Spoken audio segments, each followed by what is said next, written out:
Today's reading on the first Sunday of Christmas comes from Matthew, and it's chapter 2 and verses 13 to 23. And it follows immediately from Matthew's account of how, after the birth of Jesus, visitors from the east come. They come bearing their gifts of great value, and they come to pay homage to the King. After they had left, an angel of the Lord appeared in a dream to Joseph and said, "Herod will be looking for the child in order to kill him. So get up, take the child and his mother, and escape to Egypt, and stay there until I tell you to leave." Joseph got up, took the child and his mother, and left during the night for Egypt, where he stayed until Herod died. This was done to make what the Lord had said through the prophet come true. "I called my son out of Egypt." When Herod realized that the visitors from the east had tricked him, he was furious. He gave orders to kill all the boys in Bethlehem and its neighborhood who were 2 years old and younger. This was done in accordance with what he had learned from the visitors around the time when the star had appeared. And in this way, what the prophet Jeremiah had said came true. "A sound is heard in Ramah, the sound of bitter weeping. Rachel is crying for her children. She refuses to be comforted, for they are dead." After Herod died, an angel of the Lord appeared in a dream to Joseph in Egypt and said, "Get up, take the child and his mother, and go back to the land of Israel, because those who tried to kill the child are dead." So Joseph got up, took the child and his mother, and went back to Israel. But when Joseph heard that Archelaus had succeeded his father Herod as king of Judea, he was afraid to go there. He was given more instructions in a dream, so he went to the province of Galilee and made his home in a town named Nazareth. And so what the prophets had said came true. He will be called a Nazarene. Matthew, the Gospel writer, was a Jew, and he wrote to a Jewish audience. And so right from chapter 1, where we hear about the generations that link the baby Jesus through to Abraham, the father of that faith, all the way through the visitors of the East who come, and through these many examples of fulfillment of Old Testament prophecy, Matthew is rooting Jesus clearly in the Jewish faith. He is drawing clear parallels and similarities with all of those prophecies, and also, of course, with the figure of Moses, who went through similar trials that we hear Jesus does in Matthew's Gospel. The persecution by a ruler, the narrowly escaping death, the exodus into Egypt where there is safety and refuge, and then a triumphant return.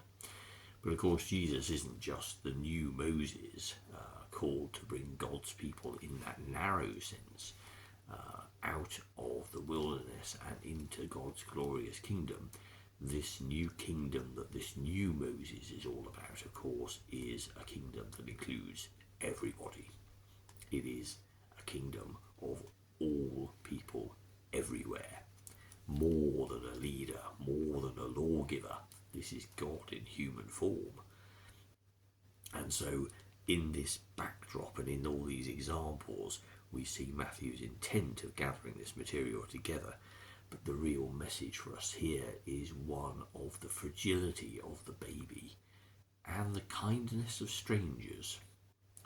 For Joseph and Mary flee to another country with their child, and somehow they create some kind of life. They stay there until it is safe to return, and then they set up a new life back in a new part of the divided kingdom of Israel.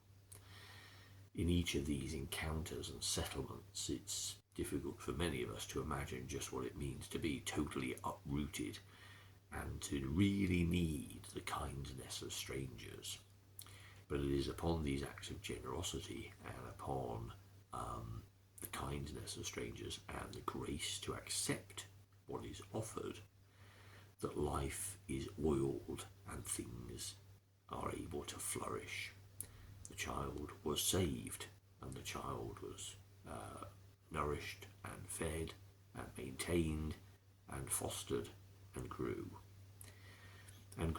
into a person who espoused all these values as God in human form, that everybody matters, that everyone is loved, that all are welcome, and there are no divisions and no separate places to be, and that even in the face of tyranny and evil and murder and malice, love and kindness triumph, and that the unity of God's people is held in the hands of so many others.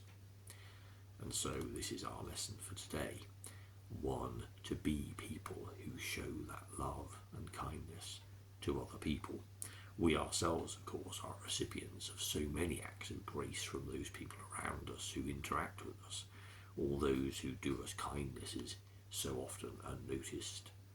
But of course we do it mainly because we know God's love in our hearts, and to understand that we are loved by the God who made all things is to fire us with a deep passion and a core understanding that everybody else on this planet is loved just as much as we are, and therefore they matter, not only to God but to us.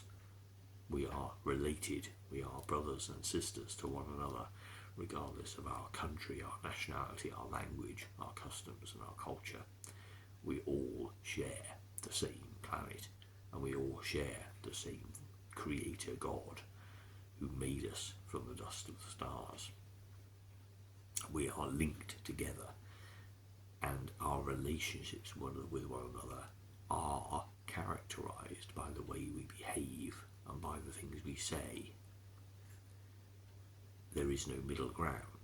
We either love or we hate. Indifference is intolerance.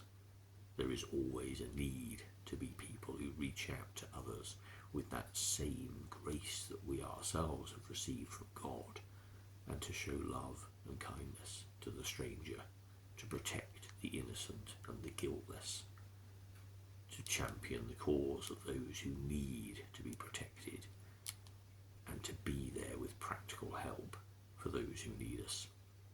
We do this not because we're ethically sound people, but because we know God's love in our hearts. And this is, and always will be, our firm foundation and our greatest joy.